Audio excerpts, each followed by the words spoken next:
بھی. اب اگلی قوم کا ذکر ہے. عاد نے رسولوں کو جھٹلایا. یاد کرو جبکہ ان کے بھائی ہود علیہ السلام نے ان سے کہا تھا کیا تم ڈرتے نہیں. اب دیکھیں تقریباً آگے پیچھے وہی دعوت ہے سیم. تو ظاہر ہے یہ اللہ کی طرف سے ہے نا, ورنہ تو پھر ان کی دعوت فرق ہونی چاہیے تھی. اگر رسول اپنی شخصی اطاعت کرا رہے تھے تو نوح علیہ السلام کو کچھ اور دعوت دینی چاہیے تھی, ہود علیہ السلام کو کچھ اور. لیکن ہمیں تو لگ رہا ہے جیسے ایک میسج ہے جو اللہ نے ان سب کو ایک ہی دیا کہ تم اسی میسج کو تمہیں آگے پھیلانا ہے. میں تمہارے لیے ایک امانت دار رسول ہوں, لہٰذا تم اللہ سے ڈرو اور میری اطاعت کرو. میں اس کام پہ تم سے کسی اجر کا طالب نہیں, میرا اجر تو رب العالمین کے ذمے ہے.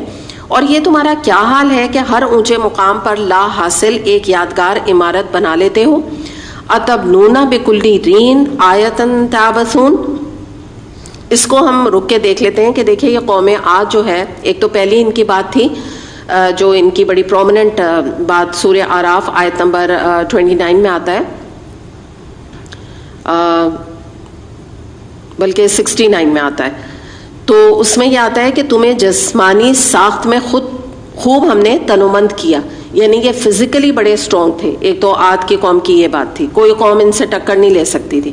دوسری بات ان کے بارے میں آتی ہے کہ ان کا جو تمدن تھا قوم عاد کا وہ بڑا شاندار تھا. اونچے اونچے ستونوں کی بلند بالا عمارتیں بنانا ان کی خصوصیت تھی.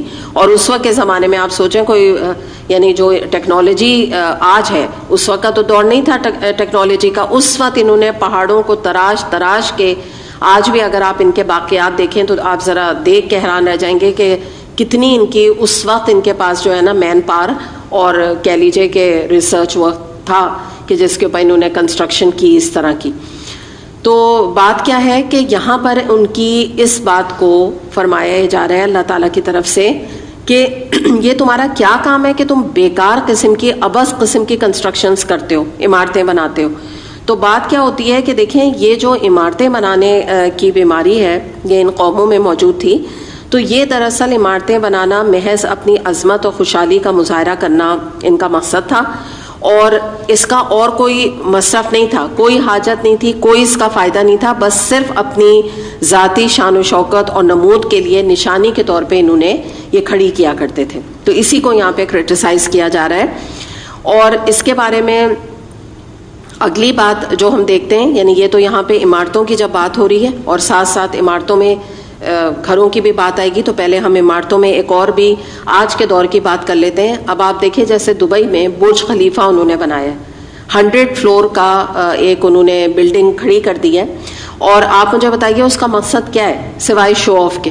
تو یہ جو اسکائی اسکریپرز ہیں, بڑی بڑی بلڈنگ اگر کام کے لیے بن رہی ہیں تو کوئی مذائقہ نہیں, اگر آفیسز ہیں وہاں پہ یا کوئی اپارٹمنٹس ہیں تو کوئی بات نہیں ہے. لیکن اس طرح سے شو آف کرنے کے لیے اتنی بڑی بڑی بلڈنگز بنانا اور صرف نام و نمود کے لیے, تو یہ چیز جو ہے وہ ریکمینڈڈ نہیں ہے.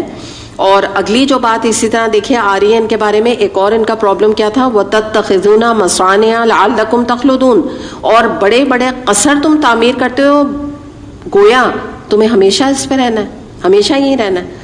تو اس کو ہم یہ دیکھ لیتے ہیں کہ دیکھیے آج جو ہمارا پرابلم ہے وہ یہ ہے کہ ہم گھروں کو شاندار مضبوط مزین بنانے میں اور اس کو چمکانے میں اور اس کو سجانے میں اپنی محنت, اپنی دولت, اپنی قابلیت خرچ کر رہے ہیں, ایسے کہ جیسے کہ دنیا میں ہمیشہ رہنا ہے, ایسا سامان ہم کر رہے ہیں. اور زندگی کا مقصد بس عیش کے اہتمام کرنا یا گھروں کو ڈیکوریٹ کرنا ہمارا رہ گیا. تو بات یہ ہے کہ تھوڑا سا انسان یہ سوچے کہ انہی گھروں کی وجہ سے آپ دیکھیں کتنے لوگ قرآن کے کورسز کرنے نہیں نکلتے نا اپنے گھر کی آرائش کے لیے. تو ذرا کبھی یہ سوچا کریں کہ اگر میں نہیں ہوں گی تو گھر کیسے چلے گا. بعض دفعہ لوگ کہتے ہیں نا کہ میں گھر سے نکل جاؤں گی تو کھانا کیسے پکے گا, ماسی کیسے صفائی کرے گی. تو آپ کو کیا لگتا ہے جو دین کے کام لوگ کر رہے ہیں یا قرآن کے کورسز کر رہے ہیں, الحمدللہ آپ بھی ان میں شامل ہیں, تو اللہ نہ کرے کیا ان کے گھر جو ہے وہ گندے پڑے رہتے ہیں, وہاں صفائیاں نہیں ہوتی. اللہ نہ کرے ایسا تو کچھ بھی نہیں ہوتا. تو اللہ کا حکم ہم مانیں گے تو یہی طہارتی کا اہتمام نہیں کریں گے, تو ایسا نہیں ہوتا. اللہ کا جو کام اللہ کے کاموں میں جو لگتا ہے نا, اللہ اس کے کاموں میں لگ جاتا ہے. یہ تو میرا ایمان ہے, میں اپنے حساب سے آپ کو گارنٹی دے سکتی ہوں اس کی انشاءاللہ. دوسری بات یہ ہے کہ جو اگلی بات میں آپ سے کہہ رہی ہوں نا کہ یہی بات کہ ذرا سوچا کریں کہ گھر تو چلے گا نا, تو آئی ایم ناٹ انڈسپینسیبل جس کو کہتے ہیں نا, یہ والی چیز ہے. تو بعض دفعہ یہ سوچا جاتا ہے کہ میں جو ہوں، میں اگر نہیں رہوں گی تو میرا گھر نہیں چلے گا، میں نہیں رہوں گی تو یہ دنیا نہیں چلے گی، یا کوئی مرد یہ سوچتا ہے کہ میں نہیں ہوں تو یہ کاروبار نہیں چلے گا. تو آپ دیکھیں کہ ایسی ایک صبح ہوگی اور ہمارے بھی اس دنیا سے رخصتی کا دن ہوگا. ہاں یقیناً ایک دو دن جو ہے وہ گھر والے بھی افسوس کریں گے، فکر کریں گے، روئیں گے. پھر کیا ہوگا؟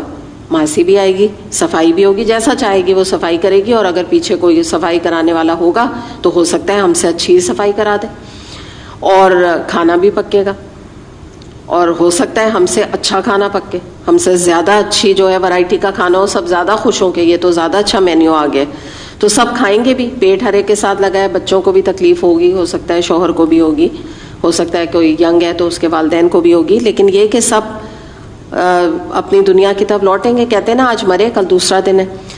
تو ہمیں تو اپنا فکر کرنے کی ضرورت ہے کہ آج اگر میں مر جاتی ہوں تو میں کس تیاری کے ساتھ اللہ کے سامنے حاضر ہوں گی، کیا اعمال کی اٹیچی جو ہے وہ میں یا آج اس میں اپنے اعمال رکھ رہی ہوں جو کل مجھے اللہ تعالیٰ کے سامنے جب میں کھولوں تو اس میں کیا نکلے گا.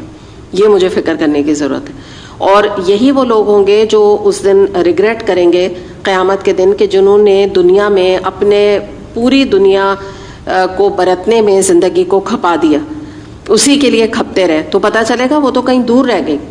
تو ہمارا جو پرابلم ہے نا دراصل وہ کیا ہے کہ دنیا کو ہم سٹارٹر کی طرح ٹریٹ کرتے ہیں اور اس سے اتنا پیٹ بھر لیتے ہیں کہ جب آخرت کے لیے کام کرنے کی باری آتی ہے تو ہماری ہمت، ہماری ایپیٹائٹ اور ہماری انرجیز ختم ہو چکی ہوتی ہیں. پھر دل ہی نہیں چاہتا آخرت کے لیے کام کرنے کے لیے نا، کیونکہ دنیا کے لیے کھپ گئے، لگ گئے. دیکھیں نا پارٹی کر رہے ہیں، کھانے بنا رہے ہیں، پھر کسی کو انوائٹ کر رہے ہیں، پھر کہیں انوائٹ ہو رہے ہیں، تو اتنا کھپا دیتے ہیں، اتنا لگا لیتے ہیں. تو ایسی لوگ تو کہتے ہیں کہ we have no time to learn Quran. تو واقعی ان کے پاس وقت نہیں ہوتا. آپ ان کا مسئلہ سمجھیں نا، واقعی وقت نہیں ہے، جھوٹ نہیں بولتے. اس لیے وقت نہیں ہے کہ دنیا میں اتنا کچھ کرنے کو ہے. آج شاپنگ پہ جانا ہے، آج فلاں لون کی سیل لگی ہے، اب تو دوسری برانڈ میں لگ گئی، اب ادھر جانا ہے، پھر یہاں جو سوٹ دیکھا وہ ملا نہیں تو اب بہت دور والی جو شاپنگ مال ہے وہاں جانا پڑے گا لینے کے لیے کیونکہ یہاں شارٹ ہو گیا ہے. اس کے بعد جو ہے پھر گروسری کے لیے جانا ہے، پھر میک اپ کا سامان خریدنے جانا ہے، پھر پارلر جانا ہے، کچھ اپنے کو مینٹین کرنا ہے، پھر اس کے بعد اسپا جانا ہے، وہاں جا کے کچھ اپنے نروس کو ریلیکس کرنا ہے، پھر اس کے علاوہ ویکیشنز پہ جانا ہے، وہ بھی ہمارے پاس پیسہ ہے، ہماری ضرورت ہے بھائی ویکیشن پہ نکلنا، وی نیڈ چینج. تو آپ مجھے بتائیے کہ جب یہ سب دنیا کی اتنی مصروفیات ہوں گی تو واقعی قرآن کے لیے ان کے پاس کیسے ٹائم نکلے گا ایسے لوگوں کے لیے. تو یہی والی بات ہے کہ جو میں نے ابھی آپ کو مثال دی نا، اس کو سمجھیں کہ دنیا کو ہم اسٹارٹر کی طرح ٹریٹ کرتے ہیں. جتنے بڑے بڑے اور ایکسپینسو ریسٹورینٹس ہوتے ہیں تو وہاں پہ اسٹارٹر میں 1 کورس 2 کورس میل ہوتا ہے. تو ہوتا کیا ہے کہ جب وہ فرسٹ کورس دیتے ہیں تو اس میں بنس وغیرہ اور کچھ ٹٹ بٹس کھانے کی چیزیں ہوتی ہیں. تو کیا ہوتا ہے کہ وہ کھا کے جب اصل کھانا آتا ہے تو پیٹ بھر چکا ہوتا ہے. بالکل یہی والی سمجھے بات جو میں مثال آپ کو دے رہی ہوں نا. تو یہ ان کا طریقہ ہوتا ہے ریسٹورینٹس کا، کیونکہ وہ پلیٹ میں ایک چھوٹی سی چکن کا پیس، وہ جس کو کہتے ہیں کہ رکھا ہوا ہوتا ہے چھوٹا سا، اس سے پہلے سٹارٹر آتے ہیں وہ بھی چھوٹے چھوٹے منچز ٹائپ کی چیزیں ہوتی ہیں. تو یہ ایک سٹائل ہے، جتنا ایکسپینسو کھانا ہے ان کا یہی طریقہ ہوتا ہے. تو بہرحال جب تک اصل کھانا آتا ہے تو پیٹ بھر چکا ہوتا ہے. تو بالکل یہی مثال ہے ان لوگوں کی جو دنیا کے لیے جیتے ہیں، دنیا کے لیے مرتے ہیں، اور سامان 100 برس کا اور پل کی خبر نہیں. آج تو آپ کو یہ جو مسئلہ ہے نا بڑی اچھی، مجھے تو بڑی اچھی سمجھ آج کل آ رہی ہیں یہ باتیں. یہ جو واپسی لوٹ کر جانا ہے نا، اتنا الحمدللہ قرآن پڑھ ہی رہے ہیں، آپ بھی پڑھ رہے ہیں، ہم بھی پڑھ رہے ہیں ماشاء اللہ سے. ہمیں 6 مہینہ ہونے کو آ گیا، لیکن جتنا زیادہ موت جو ہے نا قریب سے اس وقت نظر آ رہی ہے اور محسوس ہو رہی ہے، ایسی کبھی نہیں تھی، جو حقیقت بات ہے. حالانکہ قرآن تو ہم پڑھ رہے ہیں نا، لیکن وہی بات ہے نا کہ جب چیز ایک پریکٹیکلی آتی ہے تو آپ کو اندازہ ہوتا ہے کہ آپ کتنے فریجائل ہیں اللہ کے آگے، کتنے زیادہ آپ جو ہے وہ کمتر ہیں، کتنے حقیر ہیں. ایک جس کو کہتے ہیں کہ ایک پھونک مارو تو اڑ جائے ہم، ایسی ہماری کیفیت ہے نا. اور اللہ کے آگے تو جب اللہ تعالیٰ میں آسمان سے دیکھتا ہوگا تو ہم تو پتہ نہیں کوئی ایک ذرہ بھی نہیں دکھتے ہوں گے، کوئی کیڑے سے بھی، چونٹی سے بھی چھوٹے دکھتے ہوں گے، جتنی بڑی اللہ کی کائنات ہے. تو اس پر ہمارا یہ تکبر اور اس پہ ہماری یہ گناہ آلود زندگی جو کہ پوری دنیا ہی گزار رہی ہے. تو یہی والی بات یہاں پر ہے کہ دیکھیں یہ بات بتانا مقصود یہ ہے کہ یہ جو بڑے جو کرٹیسائز کیا جا رہا ہے قوم عاد کو، تو ہم بھی تو سوچیں نا، ہم بھی تو یہی کر رہے ہیں، بڑے بڑے قصر ہی بنانے میں لگے ہوئے. بھئی یہی زندگی کا مقصد ہے، اور جن کا جو گھر ہے وہ اس کو وہ محل بنانے کی کوشش کرتے رہتے ہیں. حالانکہ آپ مجھے یہ بتائیے کہ جو میں نے ابھی آپ کو یہ مثال سامنے رکھی ہے اس سے آپ یہ بتائیں کہ آج جب انسان دنیا سے چلا گیا، بڑی تیاری کی، بڑی آرائش کی، بڑا کچھ کیا، اس کے بعد آپ بتائیں کہ کتنے ہی پیار سے کیوں نہیں آپ نے اپنا گھر بنایا، پردے لگائے، صوفے لگائے. آپ کے مرنے کے بعد ہی اس گھر کا کیا ہوگا؟ یا تو وہ وراثت میں چلا گیا تو سیل ہو گیا، ٹھیک ہے نا. بیٹی کو بھی پیسے چاہیے، بیٹے کو بھی پیسے چاہیے، فلاں بھی اولاد کو چاہیے، ہسبینڈ کو بھی چاہیے مثال کے طور پہ، یا جو جس کے بھی نام ہے، یا وائف کو چاہیے جو جس کی بھی پہلے ڈیتھ ہوئی. تو اب کیا ہوگا؟ ہر ایک ڈیمانڈ کرے گا، تو وہ گھر تو بک گیا، غیروں کے ہاتھوں میں آ گیا. آپ کے پسندیدہ وال پیپر یا آپ کے پسندیدہ شینڈلیئر یا آپ نے جو بھی کچن بنوایا بڑے ارمان سے، وہ تو اب کوئی اور بالکل ہی غیر لوگ یوز کر رہے ہیں، جو تو شاید آپ ایک دن بھی ان کو گھسنے نہ دیتے. یہ انجام ہوا. یا چلے اگر گھر رہ گیا خوش قسمتی سے، تو پیچھے کون ہے؟ بہو ہے، تو بہو کی مرضی. اب وہ ضروری تو نہیں کہ آپ جو پردے لگا کے گئیں اس کو بھی وہی پسند آئے. ہو سکتا ہے آپ کی ڈیتھ کے بعد پردے بھی چینج ہو گئے، ڈائننگ ٹیبل بھی چینج ہو گئی. آپ نے تو بڑی ارمان سے لیا، آپ نے تو سوچا تھا زندگی بھر یہ کوئی کسی کی ہمت ہے تو یہ ہٹائی ہے، تو میری پسند کی چیز ہے. تو کتنے دن آپ نے برت لیا، یا میں نے برت لیا، یا ہم برت لیتے ہیں. ہم گئے ہمارے پاس دوسرے لوگوں کے لیے دل کھولیں کہ ہاں بھائی ہم نے اپنا حصہ پا لیا، اب ہمارے الحمدللہ ہمارے بچوں کا ہے. تو جب آپ کو پتا ہے کہ یہ چیز ہی میری نہیں، یہ گھر ہی میرا نہیں، میں اس لیے کہہ رہی ہوں عورتیں گھر کے بارے میں بڑی پوزیسو ہوتی ہیں، تو ڈونٹ بی پوزیسو. یہ سوچا کریں کہ آج میں برت رہی ہوں، کل انشاءاللہ میری بہو ہے، میری بیٹی ہے، اگر وہ حصہ مل گیا تو ٹھیک ہے، نہیں تو میری بہو برتے گی، اس کی مرضی. اللہ جو ہے میرے بیٹے اور بہو کو نصیب کرے یہ ساری نعمتیں. تو اس سے کیا ہوگا؟ آپ کا نا یہ مائنڈ سیٹ ہی چینج ہو جائے گا. آپ اگر ایک کچن میں جائیں گی تو آپ کہیں گی یہ چولہا، یہ ڈیکوریشن، یہ صوفہ، یہ سب یہ میرا تھوڑی ہے، یہ تو مجھے چھوڑ کے چلے جانا ہے، کسی اور کا ہو جائے گا، یہ میرا تھوڑی رہے گا. تو یہ سوچ جب آئے گی نا تب ہم اللہ سے جڑیں گے. ہمارے تو اعمال ہمارے اپنے جو ہم لے کے جائیں گے وہ بڑے قیمتی ہیں. باقی یہ تو سطحی چیزیں، اور اگر کسی اور نے اپنی چوائس سے کوئی چیز گھر میں چینج بھی کر لیا تو جب آپ دنیا میں ہی نہیں ہیں تو آپ کو یہ غم کیا ہے؟ جب وہ گھر ہی اس کا ہو گیا، آپ کا گھر ہی نہیں رہا، تو وہ تو الحمدللہ ختم ہوگی بات. اس پہ بھی چیریش کریں کہ اللہ نے آپ کو اولاد تو دی، نسل تو ہے آگے جو آپ کے گھر کو اٹھانے والی ہے، گھر کی چیزوں کو سنبھالنے والی ہے. ان سے پوچھیں جن کی اولاد ہی نہیں ہے ان کو کون گھر وہ تو ان کا یہی میں نے بتایا نا کہ وہ تو غیروں کو چلا جائے گا اس طرح. تو بہرحال یہ بڑی امپورٹنٹ بات ہے، اسی لیے میں نے اس پہ زیادہ بات کی. اور تھوڑا سا اس کو جو سم اپ کر کے ہم یہ دیکھ لیں کہ آپ دیکھیے کہ ہو کیا رہا ہے. لاکھوں کروڑوں، اور آئی تھنک ہم تو کاؤنٹنگ بھی نہیں کر سکتے، لوگ دنیا میں آ رہے ہیں، لیکن آپ مجھے بتائیے کون باقی رہتا ہے. اور یہ جو عالی شان بنگلے ہیں جن کی طرف یہاں پہ اشارہ کیا جا رہا ہے، تو آپ مجھے بتائیے کہ ان بنگلوں میں رہنے والے جو پہلے رہ چکے، تو ہمیں نظر آتے ہیں نا، ہم کہتے ہیں یہ 20 سال پرانا کیا محل ہے، کیا گھر ہے. تو وہ تو جو اصل اس کے مالک تھے وہ تو آج زمین کے 2 گز کے ٹکڑے کے نیچے جا چکے ہیں. اب تو کوئی اور لوگ ان گھروں میں رہ رہے ہیں. تو ہم اپنی آنکھوں سے کتنی میتیں دیکھتے ہیں کہ وہ اٹھتی ہیں، کتنے جنازے ہم دیکھتے ہیں. آج کل تو ہم خود میڈیا میں ٹی وی میں لاشیں اٹھتی دیکھ رہے ہیں اپنے سامنے. اور ایسا فگر ہوتا ہے اٹلی کا، دیکھیے آج 300 لوگ مر گئے، آج 400 لوگ مر گئے، آج اتنی 899 ڈیتھس ہو گئیں. ایسے ہمیں پتہ چل رہا ہے نا تو موت کے بارے میں. تو کتنے ہی مردے دفنائے جا رہے ہیں نا. تو اس کے باوجود آپ دیکھیں ہم اپنے انجام سے کتنے بے خبر ہیں. اور ساتھ یہ سوچیں maybe I am the next, اللہ نہ کرے، اللہ نہ کرے، لیکن سوچیں تو سوچئے، میں اللہ نہ کرے میں کوئی بیماری نہیں کہہ رہی، بیماری کی بات نہیں ہے، لیکن اللہ کی قدر کے لحاظ سے بھی ہمیں تو نہیں پتہ ہم کب جانے والے ہیں. تو یہ کوئی عافیت مانگے الحمدللہ، لیکن مراد یہ ہے کہ موت بڑے قریب سے نظر آ رہی ہے، بہت قریب سے نظر آ رہی ہے. تو یہ وقت لوٹنے کا ہے، اللہ کی طرف رجوع کرنے کا. اور کچھ پتہ نہیں کہ ہم انشاءاللہ رجوع کر لیں، رجوع اللہ سب لوگ کر لیں تو اللہ تعالیٰ انشاءاللہ، اللہ سے اچھی امید ہے کہ اللہ تعالیٰ اس بلا کو بھی مٹا دے انشاءاللہ. اس چیز کو انشاءاللہ اللہ نے چاہا کہ ہمارے استغفار سے، ہمارے لوٹنے سے انشاءاللہ تعالیٰ اللہ راضی ہو جائے گا، انشاءاللہ خوش ہو جائے. آگے دیکھتے ہیں آیت نمبر 130.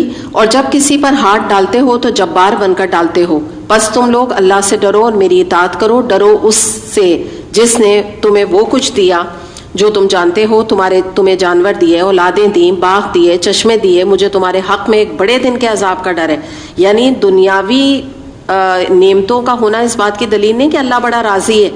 یہی تو بات ہے نا، یہی تو پرابلم ہے کہ آپ یہ دیکھیے جتنی ترقی یافتہ اقوام ہیں اتنے ہی وہ اللہ سے دور ہیں. ابھی بھی اللہ کا نام لے رہے ہیں آپ. سچ بات بتائیے کہ کیا امریکہ ہو گیا, کیا اٹلی ہو گیا, کیا جو ہے وہ روم وہ ہو گیا, جتنی بھی یہ پیرس ہے, یہ ساری جگہ جہاں جہاں بھی اموات ہو رہی ہیں, آپ مجھے بتائیے کیا نام لیتے ہیں اللہ کا. UK ہو گیا, اللہ کا تو نام ہی نہیں لیتے, بس یہ پریکاشن لو, وہ پریکاشن لو, کیوس کریٹ کرتے ہیں, یہ ہو گیا, اتنے لوگ مر گئے وہ. اور یہ جرمنی میں تو جو ان کی مارکل ہے انہوں نے کہہ دیا 70% لوگ جو ہے نا اس کا شکار ہوں گے, مطلب ہم کچھ نہیں کر سکتے, دیٹس اٹ. تو بات یہ, ہم اتنے خوش قسمت ہیں کہ ہمیں اللہ کا کتنا بڑا سہارا ہے. ہم تو کہتے ہیں حسبنا اللہ و نعم الوکیل, اللہ تعالیٰ تو ہمارے لیے کافی, بس دل کو چین مل جاتا ہے کہ جو اللہ نے لکھی ہے, اگر اللہ نے کسی کی ویسے بھی موت لکھی ہے عام طور پہ تو وہ آ کے رہے گی. ضروری تو نہیں آج کل جو لوگ مر رہے ہیں سب اسی سے مر رہے ہیں, ویسے بھی لوگ مر رہے ہیں جن کی تقدیر آ گئی, جن کا وقت تقدیر لکھی تھی اور وقت آ گیا. تو ہمارا تو بھروسہ اللہ پہ ہے الحمدللہ. تو بڑا ہمارے لیے یہ نعمت ہے یہ چیز. لیکن نعمتوں والے بھی یہ جان لیں, چاہے وہ مسلمان ہیں چاہے کوئی بھی ہیں, کہ انہی کے لیے یہ بات فرمائی جا رہی ہے کہ تمہیں تو بڑے دن کے عذاب کا ڈر ہے, کیونکہ تم ان نعمتوں میں کھو کے رہ گئے ہو, تم تو دنیا پرست بن گئے ہو. انہوں نے جواب دیا, تو نصیحت کر یا نہ کر ہمارے لیے سب یکساں ہے. یہ باتیں تو یوں ہی ہوتی چلی آ رہی ہیں اور ہم عذاب میں مبتلا ہونے والے نہیں. آخرکار انہوں نے اسے جھٹلا دیا اور ہم نے ان کو ہلاک کر دیا. یہ آج بھی بات ہے. مسلمانوں کو بھی آپ کہیں بھائی آئیے قرآن پڑھیے, قرآن کورس کیجیے, it's the need of the hour. تو یہ کہتے ہیں کہ ٹھیک ہے آپ کی نصیحت پوری ہو گئی نا, ٹھیک ہے, ہمیں بھی بہت پتہ ہے, ہم بڑے اچھے مسلمان ہیں. یہ کہہ کے بات کو جھٹلا دیتے ہیں. یہ مسلمانوں کی میں بات کر رہی ہوں. تو بہرحال فرمایا گیا کہ یقیناً اس میں ایک نشانی ہے, مگر ان میں سے اکثر لوگ ماننے والے نہیں, اور حقیقت یہ ہے کہ تیرا رب زبردست بھی ہے اور رحیم بھی. تو ابھی جو ہم بات کر رہے ہیں نا کہ آج بھی اس آزمائش کی گھڑی میں بھی اللہ کی طرف رجوع نہیں کرے. بھائی اللہ کو تو مان لو نا, چلو ہمارے قرآن کو نہیں مانتے, نبی کریم صلی اللہ علیہ وسلم کو نہیں مانتے, اللہ سے تو کوئی ان کا تعلق ہو نا. مطلب لٹرلی آپ کے کان ترس جائیں گے کہ یہ اللہ کا نام لے, ہر بات کریں گے اللہ کا نام نہیں لیں گے. تو اللہ تعالیٰ نے کیا فرمایا, ان میں سے اکثر لوگ ماننے والے نہیں. پہلے اللہ تعالیٰ نے فرما دیا, پہلے ہی بتا دیا. اللہ تعالیٰ کو پتہ ہے ان کی ہٹ دھرمی اور ان کی ضد. دیکھیں نا کچھ لوگ یہ ہوتے ہیں کہ ان کو چوٹ لگتی ہے وہ سنبھل جاتے ہیں, عقل مند ہوتے ہیں کہ چھوٹی سی چوٹ لگی سنبھل گئے, بڑے عقل مند ہیں, اللہ ان کو بچا لے گا. چھوٹے موٹے گناہ کیے, لوٹ آئے, رجوع کر لیا, اللہ تعالیٰ معاف کر دے گا. بعض لوگوں کا کیا معاملہ ہوتا ہے کہ جب تک جو ہے کوئی فیٹل ان کا ایکسیڈنٹ نہ ہو جائے, اللہ نہ کرے دنیا سے ہی چلے جائیں یا ایسے زخمی ہو جائیں کہ ہاتھ پاؤں ٹوٹ جائیں, جب تک نہیں مانتے. یہ ان کی ہی مثال ہے کہ قیامت میں انہوں نے اپنے لیے نا لکھوا رہے ہیں وہ کہ ہم جہنم ہی میں جائیں گے, بس کچھ بھی کر لو ہم نہیں لوٹیں گے. یہ ضد اور ہٹ دھرمی ہے جو لوگوں کو جہنم لے کے جائے گی. اگلی قوم کے بارے میں آ رہا ہے اور ان کے صالح علیہ السلام کے بارے میں جو کہ ان کی طرف بھیجے گئے تھے. سمود قوم کا ذکر ہے کہ سمود نے رسولوں کو جھٹلایا. یاد کرو جبکہ ان کے بھائی صالح علیہ السلام نے ان سے کہا کیا تم ڈرتے نہیں, میں تمہارے لیے ایک امانت دار رسول ہوں, لہٰذا تم اللہ سے ڈرو, میری اطاعت کرو. میں اس کام پر تم سے کسی اجر کا طالب نہیں, میرا اجر تو رب العالمین کے ذمے ہے. اب آپ دیکھیں بالکل وہی دعوت ہے, سیم. کیا تم ان سب چیزوں کے درمیان جو یہاں ہیں بس یوں ہی اطمینان سے رہنے دیے جاؤ گے؟ کتنی زبردست بات ہے نا. ابھی تھوڑی دیر پہلے ہم نے یہی بات کی, یعنی کیا سمجھا ہوا ہے نا لوگوں نے. یعنی ایون آپ ہمارے یہاں دیکھ لیجئے, آج کل بھی یہ سب کچھ ہونے کے باوجود آپ کو پتہ ہے ریسٹورانٹس جو ہیں وہ بھرے ہوئے ہیں. میں یہاں کوئی فتویٰ نہیں دے رہی آپ سے, کوئی گناہ کی بات نہیں, لیکن ایک اپنے دل کی سوچ کی بات ہے نا. کعبہ ویران پڑا ہوا ہے, مسجدیں ویران پڑی ہیں, قرآن کورس نہیں ہو رہے. ایک دکھ کی کیفیت ہے, ایک تکلیف ہے انسان کے اندر نا, ایک اندر ڈپریشن ہو رہا ہے اس چیز سے. یعنی مرنا اور جینا تو مسلمان کہتا ہے اللہ کے ہاتھ میں ہے نا, لیکن یہ جو دکھ ایک ہے یہ انسان کو مطلب ٹچ ہی نہ کرے, اور انسان بس ابھی بھی کھانے پینے میں لگا ہوا ہے, ابھی بھی انٹرٹینمنٹ میں لگا ہوا ہے. مال میں آپ چلے جائیے, وہ تو دیکھیں نا کیوں ان کو بند کرانی پڑی ہے, کیوں وہ مالز بند کرا رہے ہیں, کیونکہ لوگ ابھی بھی لون خریدنے جا رہے ہیں, کچھ نہیں تو. آپ بتائیے یہ وقت ہے ان چیزوں کا, پیسوں کو سیو کرنے کی ضرورت ہے. آگے جو وقت آ رہا ہے کہ آپ کو پیاز اور آلو لینے کے لیے پیسوں کو بچائیں, سبزی لینے کے لیے, میٹ لینے کے لیے پیسوں کو بچائیں. بالکل بیسک نیسیسریز کے لیے اس وقت پیسے کو بچانے کی ضرورت ہے. کہ یہ وقت ہے کہ ریسٹورانٹ میں 2-3 ہزار روپے کے کھانے کھا کے پھوکے جائیں, اور ادھر جو حال ہے غریبوں کا کہ ان کو ایک وقت کی روٹی نہیں نصیب ہو رہی, تو ہم اچھے لگ رہے ہیں یہ کام کرتے ہوئے. حالانکہ فتویٰ کوئی نہیں ہے, فتویٰ نہیں دیا جا رہا, لیکن اسی لیے گورنمنٹ کو بند کرنا پڑا. اور ان کا تو ہر ریزن یہی ہے کہ انٹریکشن ہو رہا ہے. تو بہرحال وہی بات ہے کہ کیا مطلب کیا سمجھا ہوا ہے. اللہ تعالیٰ پوچھ رہے ہیں کہ مطلب یہاں ایک سوال کر رہے ہیں کہ تم نے کوئی یہ سمجھ رکھا ہے کہ تم اطمینان سے بس انہی میں رہو گے, ان باغوں اور چشموں میں, ان کھیتوں نخلستانوں میں جن کے خوشے رس بھرے, ہر وقت تمہیں ایسی فروٹس ملتے رہیں گے, اچھا ہوتا رہے گا, ریزورٹس اور گھومنا اور پھرنا. تو یہ بڑا بہت امپورٹنٹ سوال ہے, یہ ہمیں اپنے سے بھی کرنا چاہیے. کبھی اپنی لگژریز میں یا جو کچھ بھی آپ کو اللہ نے دیا ہوا ہے اس میں بیٹھ کر یہ سوال کریں کہ ہاؤ لانگ, کب تک ہیں یہ آسائشیں, کب تک میں ان کو جو ہے نا بس یہی ایسی زندگی گزارتی رہوں گی بیسک دنیا کے لیول پر. حقیقت کیا ہے؟ انا للہ و انا الیہ راجعون,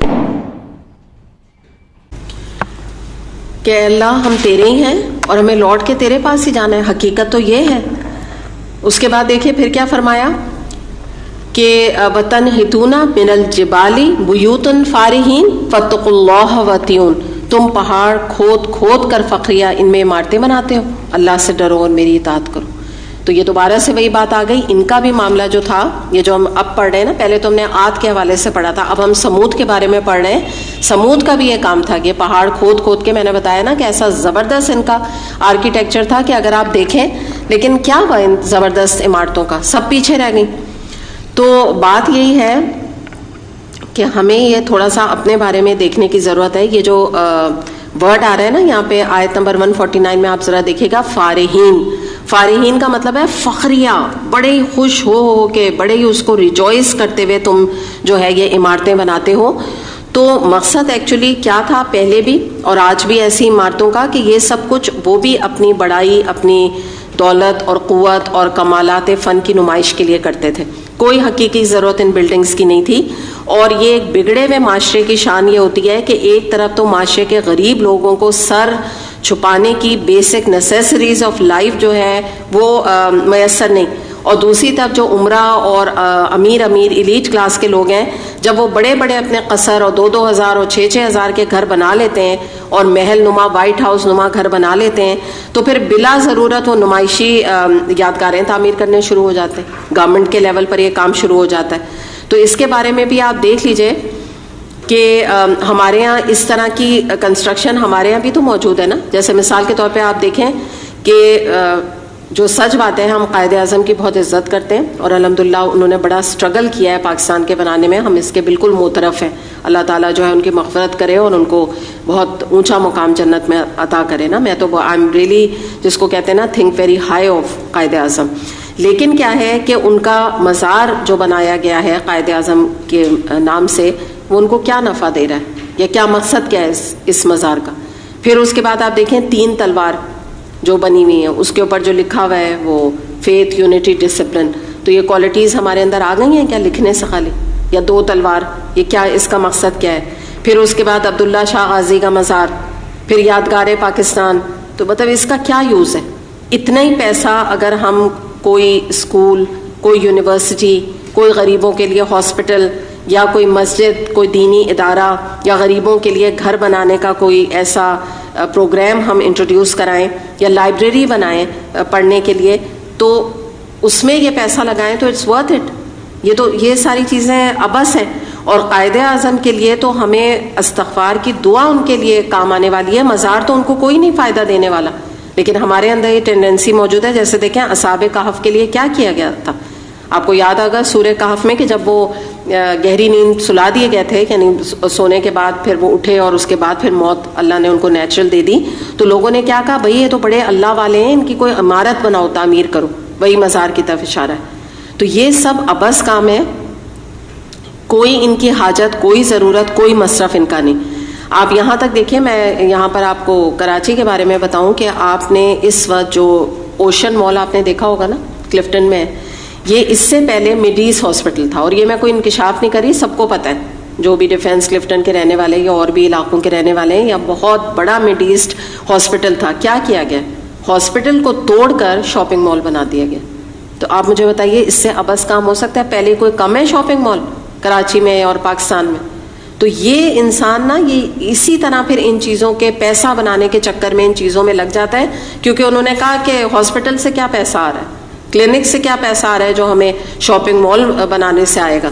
تو تو آپ یہ اندازہ لگا لیجئے کہ یہ جو اس طرح کی ہوتی ہیں نا ملک ہوتے ہیں جو کہ بالکل ہی کولیپس ان کی معیشت قریب ہوتی ہے ہونے کے، یا یہ کہ جس کو کہہ دیجیے غریب ممالک ہوتے ہیں، تو ان کو تو اور یہ چیزیں زیبا نہیں دیتی. ان کو یہ زیبا دیتا ہے کہ پہلی میڈیکل جو فیسلٹیز ہیں اس کو ختم کر دیا جائے، اور کھانے اور کھلانے میں جو ہے آدمی ہر وقت لگا رہے. جیسے کہ ایسا لگتا ہے کہ بڑے ہی پاکستان امیر ہے کہ مال پہ مال بناؤ، اور بس جیسے لونوں کے بھی اشتہار وغیرہ سب اس طرح آتے ہیں کہ لگتا ہے جیسے انسان کو اور کوئی کام ہی نہیں ہے، کہ ہر ایک کی برانڈ کی بس لون ہی خریدتا رہے گا جیسے، اور دنیا میں کوئی خرچے ہی نہیں ہے اس کے علاوہ. تو یہ تو امیر ممالک جو ہیں ان کو تو پھر بھی زیب دیتا ہے کہ وہ اپنا ایسا پیسہ لٹائیں یا اڑائیں. ہماری جیسی جو ہے ملک، تو اس ترقی پذیر جس کو کہتے ہیں، تو اس کو تو وہ تو افورڈ ہی نہیں کر سکتا اتنا زیادہ. ہاں ضرورت کے تحت آپ بنائیں، وہ کوئی نہیں منع کیا جا رہا، لیکن اس کا آبسیشن ہو جانا شاپنگ کا، یہ چیز غلط ہے.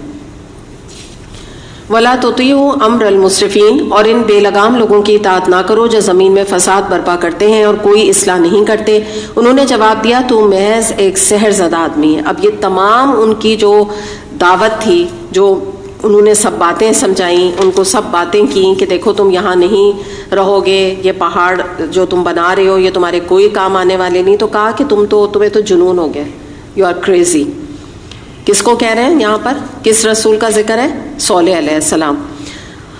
تو ہم جیسے ایک انسان کے سوا اور کیا ہے، لا کوئی نشانی اگر تو سچا ہے. صالح علیہ السلام نے کہا یہ اونٹنی ہے، ایک دن اس کے پینے کا ہے اور ایک دن تم سب کے پانی لینے کا، اس کو ہرگز نہ چھیڑنا ورنہ ایک بڑے دن کا عذاب تم کو آ لے گا. مگر انہوں نے اس کی کوچیں کاٹ دیں اور آخرکار پچھتاتے رہ گئے، عذاب نے انہیں آ لیا. اب کون سا عذاب ان کو آیا تھا اس کو ہم دیکھ لیتے ہیں کہ ہود یہاں پر ان کے بارے میں آتا ہے کہ صبح کے وقت ایک زبردست دھماکہ ہوا اور پھر ایسا زلزلہ آیا کہ جس نے کہ آن کی آن میں پوری قوم کو تباہ کر دیا. صبح بھی تو ہر طرف سے کچلی ہوئی لاشیں پڑی ہوئی تھیں جیسے باڑے کی باڑ لگی ہوئی ہو. سوکھی جھاڑیاں جانوروں کی آمد و رفت سے پامال ہو کر رہ گئی ہوں، اور نہ ان کے یہ بڑے بڑے قصر اور نہ ہی ان کی بڑی بڑی عمارتیں ان کو اس آفت سے بچا سکیں، اور نہ ہی پہاڑوں میں کھودے ہوئے ان کے غار. یقیناً اس میں ایک نشانی ہے مگر ان میں سے اکثر لوگ ماننے والے نہیں، اور حقیقت یہ ہے کہ تیرا رب زبردست بھی ہے اور رحیم بھی. اب تیسری قوم کا ذکر کیا جا رہا ہے، قوم لوط کا. لوط کی قوم نے رسولوں کو جھٹلایا. یاد کرو جبکہ ان کے بھائی لوط علیہ السلام نے ان سے کہا تھا کیا تم ڈرتے نہیں، میں تمہارے لیے ایک امانت دار رسول ہوں، لہٰذا تم اللہ سے ڈرو اور میری اطاعت کرو. میں اس کام پر تم سے کسی اجر کا طالب نہیں، میرا اجر تو رب العالمین کے ذمے ہے. کیا تم دنیا کے مخلوق میں سے مردوں کے پاس جاتے ہو اور تمہاری بیویوں میں تمہارے رب نے تمہارے لیے جو کچھ پیدا کیا اسے چھوڑ دیتے ہو؟ بلکہ تم لوگ حد سے ہی گزر گئے ہو.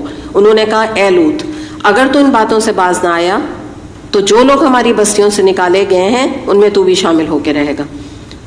اس نے کہا میں تمہارے کرتوتوں پر جو لوگ کوڑ رہے ہیں ان میں شامل ہوں. اے پروردگار مجھے اور میرے اہل عیال کو ان کی بدکرداریوں سے نجات دے. آخرکار ہم نے اسے اور اس کے سب اہل و عیال کو بچا لیا بجز ایک بڑھیا کے، یعنی جو کہ ان کی بیوی تھی، پیچھے رہ جانے والوں میں تھی. پھر باقی ماندہ لوگوں کو ہم نے تباہ کر دیا اور ان پر برسائی ایک برسات بڑی ہی بری بارش تھی جو ان ڈرائے جانے والوں پر نازل ہوئی. یقیناً اس میں ایک نشانی ہے مگر ان میں سے اکثر لوگ ماننے والے نہیں. حقیقت یہ ہے کہ تیرا رب زبردست بھی ہے اور رحیم بھی. یہاں رک کے تھوڑا سا ہم دیکھ لیتے ہیں کہ قوم لوط کے بارے میں although ہم پہلے بات کر چکے، لیکن ایک ریمائنڈر کے طور پہ کہ ان کے اندر جو بیماری تھی وہ ہومو سیکسولیٹی کی تھی. تو آپ یہاں پہ دیکھ لیجئے کہ اتنا گندا، اتنا پرورٹڈ کام کر رہے ہیں، اور اس کے بعد یہ لوط علیہ السلام کے اوپر چڑھائی کر کے کہہ رہے ہیں کہ تم اگر ہمیں نصیحت کرنے سے باز نہ آئے تو ہم تو تمہیں بستی والوں میں ان میں شامل کر دیں گے جن کو ہم نکال رہے ہیں. تو آپ یہ دیکھیں تھریٹ کر رہے ہیں، نہ کوئی شرمندگی ہے. تو اسی طرح سے ویسٹ میں بھی اس گناہ کے گٹر آج موجود ہیں، اور افسوس کے ساتھ کوئی پاکستان میں بھی کوئی کم لوگ اس گناہ میں شریک نہیں ہیں. اور آپ کو کیا لگتا ہے یہی چیزیں تو اللہ کا غضب بھڑکانے کا باعث ہے؟ یہ لوط علیہ السلام کی قوم کے اوپر جو عذاب آیا تھا، اور میں نے کتنی دفعہ آپ کو بتایا کہ جیسا عذاب ان پہ آیا ایسے کسی قوم پہ نہیں آیا. تو آپ مجھے بتائیے جب آج پاکستان میں یہ کام شروع ہو گیا ہے اور ابھی عورت مارچ میں بھی اس ہومو سیکسولیٹی اور لیسبینزم کے پوسٹرز لگائے گئے ہیں، تو آپ مجھے بتائیے اللہ تعالیٰ کی یہ ناراضگی کو ہم دعوت نہیں دے رہے تو اور کر کیا رہے ہیں؟ آپ بتائیں نا، اور کیا کر رہے ہیں؟ اگر ویسٹ یہ کرے تو ہم کہیں چلو ٹھیک ہے وہ کرتے ہیں، کافر ہیں وہ، انہوں نے جانا ہی جہنم میں۔ ہم مسلمانوں کو کیا ہو گیا ہے کہ آج ہم ہومو سیکسولیٹی کے طرفدار بنے ہوئے ہیں، ہماری نیو جنریشن لیزبینزم کا نام لیتے ہیں بے شرمی کے ساتھ۔ یہ تو وہ ٹرمنالوجی ہے جو کہ کبھی ہمارے زمانے میں بولی نہیں جاتی تھی، ہماری اپنی والدہ یا مائیں اس بات کو زبان پہ نہیں لاتی تھیں۔ بڑے بڑے ہو گئے، ہمیں تو پتہ ہی نہیں تھا کہ یہ کیا چیز کیا ہوتی ہے۔ اتنی زیادہ یہ کرائیت اور اتنا برا کام تھا جس کو آج اتنے کھلے عام اس کی پبلسائز کیا جا رہا ہے، اور آپ فیس بک وغیرہ پہ دیکھیں کہ جو لوگ اس میں مسلمانوں کے ملوث نہیں تو فیور کرتے ہیں، کہتے ہیں یہ جینس میں ہے اور فلاں ہے، آپ ان کے ساتھ ہمدردی رکھیں، ان کا رائٹ ہے۔ اور اس کی نشانی میں آپ کو اوباما کے اسٹیٹمنٹ کے حوالے سے دیتی ہوں کہ 26 یہ تاریخ ہے اور ایئر ہے 2015۔ اس میں جب یہ انہوں نے لیگلائز کیا ہے یہ گے میرج کو، تو ان کا اسٹیٹمنٹ میں رکھ رہی ہوں اوباما کا۔ American Supreme Court recognized and legalized gay marriage on June 26, 2015۔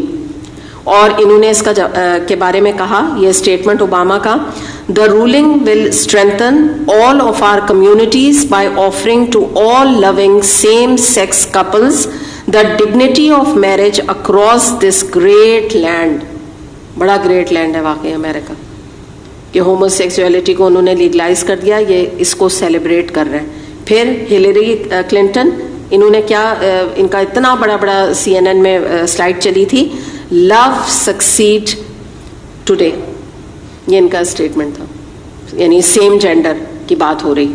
تو آپ یہ دیکھ لیجئے، یہ پرورٹڈ معاشرے کی نشانی ہے کہ برائیاں پروان چڑھیں اور نیکیاں ایکسٹنکٹ ہو جائیں۔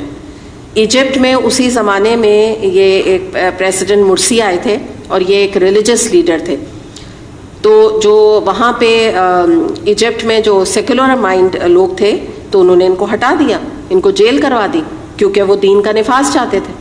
تو یہ مثالیں آپ کو ملیں گی، ایک طرف یہ ہو رہا تھا اور ایک طرف یہ ہو رہا تھا۔ تو یہی بات یہاں پہ آپ دیکھیں کہ اسی طرح سورہ الاعراف اور سورہ نمل میں بھی آتا ہے کہ لوط علیہ السلام کے بارے میں انہوں نے یہی کہا تھا، ان کے بستی کے لوگوں نے، کہ ان کے لوط علیہ السلام اور ان کے خاندان والوں کو نکال دو، یہ اپنی بستی میں بڑے پاک باز بنتے ہیں۔ تو یہ جو بات ہے یہ پہلے بھی تھی اور آج بھی آپ دیکھ لیجئے کہ ان کے اوپر کانوں پہ جو نہیں رینگتی ہے، اور ان کو یہ سمجھنا چاہیے کہ اللہ کا غضب یہ بھڑکانے والے ایکٹس ہیں، یہ کام ہے۔ ابھی بھی ہم باز آ جائیں، یعنی ہماری اپنی فلم انڈسٹری، ہماری افسوس کے ساتھ میں آپ سے کہہ رہی ہوں، ہمارے اپنے جو ہے، آپ یوٹیوب وغیرہ میں دیکھیے کتنے آپ کو جو ہے نا اس میں لوگ انوالو ملیں گے پاکستان میں، کتنے بچے اللہ رحم کرے اور ان کو ہدایت دے، کتنی بچیاں اس گندے کام میں انوالو ہو گئی ہیں اسی یہ ویسٹ کے پروپیگنڈے کی وجہ سے۔ تو یہی چیزیں تو اللہ کا غضب بھڑکا رہی ہیں نا۔ جب لوط علیہ السلام کے قوم کا یہ انجام ہوا تو ہم نے کیسے سوچ لیا کہ ہم اتنے بڑے بڑے کبیرہ گناہ اور اتنے برے برے کام کریں گے اور اس کے بعد اللہ تعالیٰ ہمیں پکڑے گا نہیں؟ بڑے ہم یعنی جس کو کہتے ہیں کہ فار گرانٹیڈ ہم نے اللہ کی رحمت کو لینا شروع کر دیا۔ تو ان کے بارے میں بھی ہم ان کا عذاب بھی دیکھ لیتے ہیں کہ قوم لوط کی سزا، کیونکہ یہ نشانی بتایا نا، تو اس کو ہم دیکھتے ہیں کہ ان کے بارے میں آتا ہے کہ یہ جو بارش ان پہ برسائی گئی، یہ کوئی پانی کے قطروں کی رحمت کی بارش نہیں تھی بلکہ پتھروں کی بارش تھی۔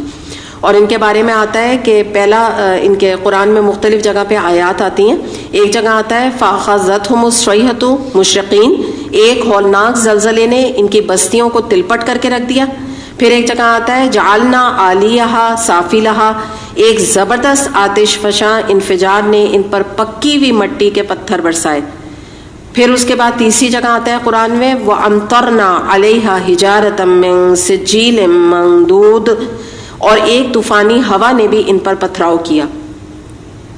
تو یہ مختلف جو ہے اس طرح کی ہمیں آیات جو ہے ملتی ہیں، اور اس میں لوط علیہ السلام رات کے پچھلے پہر بس وہ اور ان کی بچیوں کے بارے میں، بیٹیوں کے بارے میں آتا ہے جنہوں نے ان کا ساتھ دیا، تو وہ لے کے وہاں سے نکل گئے، اور جیسے ہی صبح ہوئی، یعنی بگننگ بھی صبح پوپ پھٹنا اس کو کہتے ہیں، اس وقت یکا یک ایک زور کا دھماکہ ہوا، اور اس طرح یہ قوم جو ہے، اور ان کے بارے میں یہ بھی آتا ہے کہ جبریل علیہ السلام اس قوم کو آسمان پہ لے گئے اور وہاں سے تلپٹ اپ سٹ ڈاؤن ان کو پٹخ دیا نیچے۔ ایسا کسی قوم کے ساتھ نہیں کیا گیا جو ان کے ساتھ کیا گیا۔ تو ان کے یہ ایکٹس تھے نا تو آج سب سے بڑا جو گناہ ہو رہا ہے نا دنیا میں مسلمانوں میں ان کی ویسٹ کی بات ہی نہیں کر رہی، دیکھیں ان کے تو بہت سارے اور گناہ ہیں، یہ اس چیز سے توبہ کر لیں، ہومو سیکسولیٹی اور لیسبینزم، یہ بڑے ہی اللہ کو غضب بھڑکانے کا باعث ہے۔ آگے دیکھتے ہیں، اگلی قوم کا ذکر ہے۔ اصحاب الایکہ نے رسولوں کو جھٹلایا، یاد کرو جبکہ شعیب علیہ السلام نے ان سے کہا تھا کیا تم ڈرتے نہیں، میں تمہارے لیے ایک امانت دار رسول ہوں، لہٰذا تم اللہ سے ڈرو اور میری اطاعت کرو، میں اس کام پر تم سے کسی اجر کا طالب نہیں، میرا اجر تو رب العالمین کے ذمے ہے۔ پیمانے ٹھیک بھرو، کسی کو گھاٹا نہ دو، صحیح ترازو سے تولو اور لوگوں کو ان کی چیزیں کم نہ دو، اور زمین میں فساد نہ پھیلاتے پھرو، اور اس ذات کا خوف کرو جس نے تمہیں اور گزشتہ نسلوں کو پیدا کیا۔ انہوں نے کہا تو محض ایک سیرزدہ آدمی ہے، تم تو جو ہو بالکل کریزی ہو، نعوذ باللہ، تو کچھ نہیں مگر ایک انسان ہم ہی جیسا، اور ہم تو تجھے بالکل جھوٹا سمجھتے ہیں، اگر تو سچا ہے تو ہم پر آسمان کا کوئی ٹکڑا گرا دے۔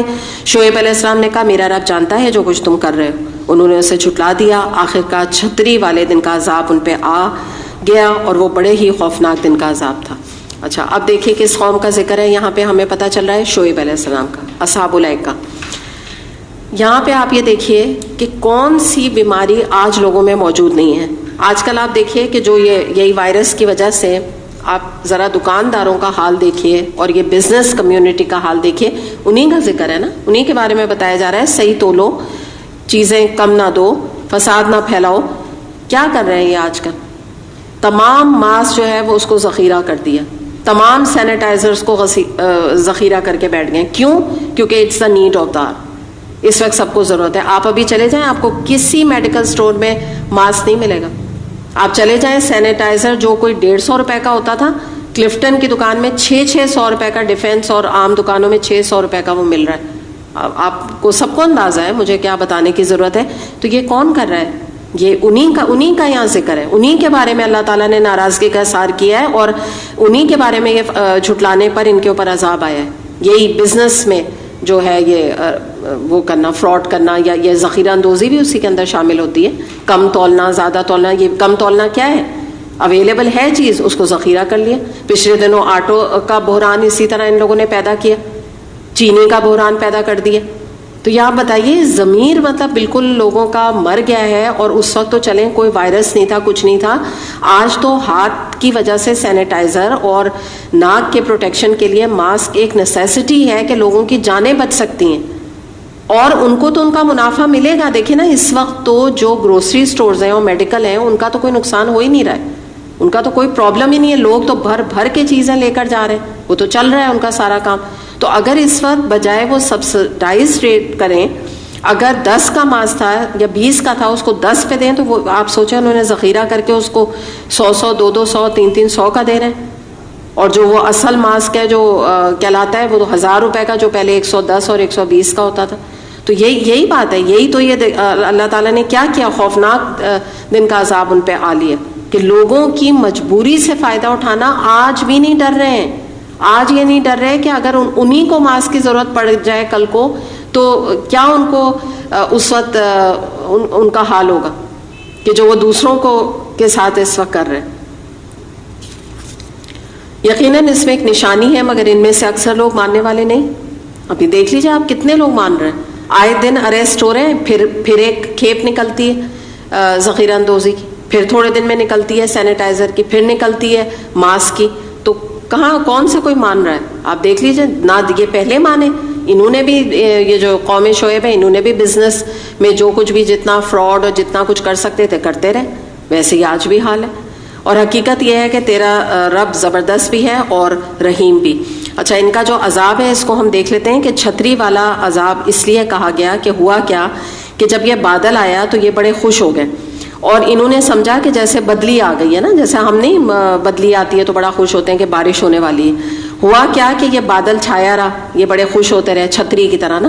اس کے بعد کیا ہوا کہ پتہ چلا کہ یہ باران عذاب تھا، اور اس کے بعد اتنا زبردست ایک دھماکہ ہوا اور زلزلے کی شکل میں یہ آیا، اور جس کو ہم کہتے ہیں کہ ان کو جو ہے تباہ اور برباد اس کے عذاب سے کر دیا گیا۔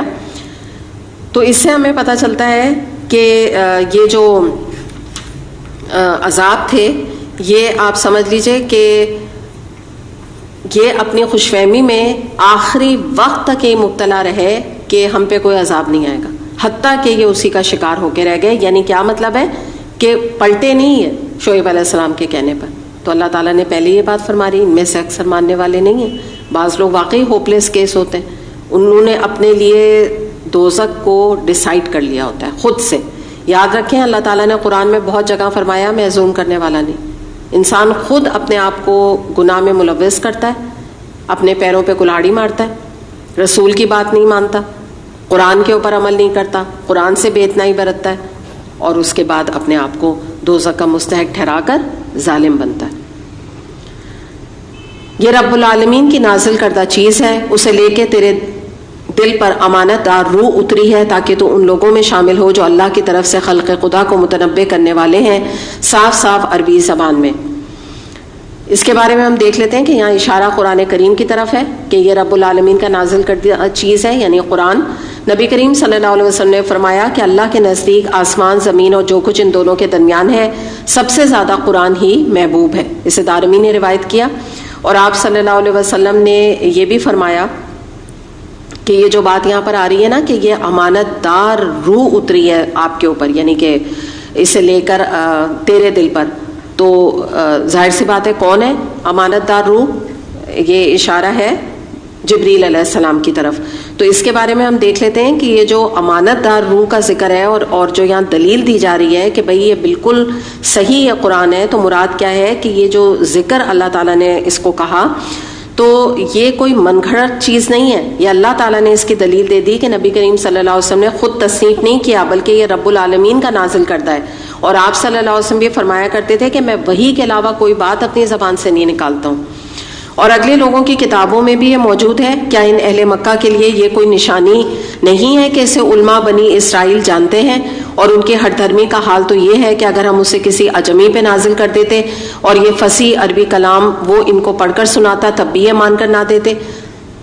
اس طرح ہم نے اس ذکر کو مجرموں کے دلوں میں گزارا ہے اور وہ اس پر ایمان نہیں لاتے جب تک کہ عذاب علیم نہ دیکھ لیں گے.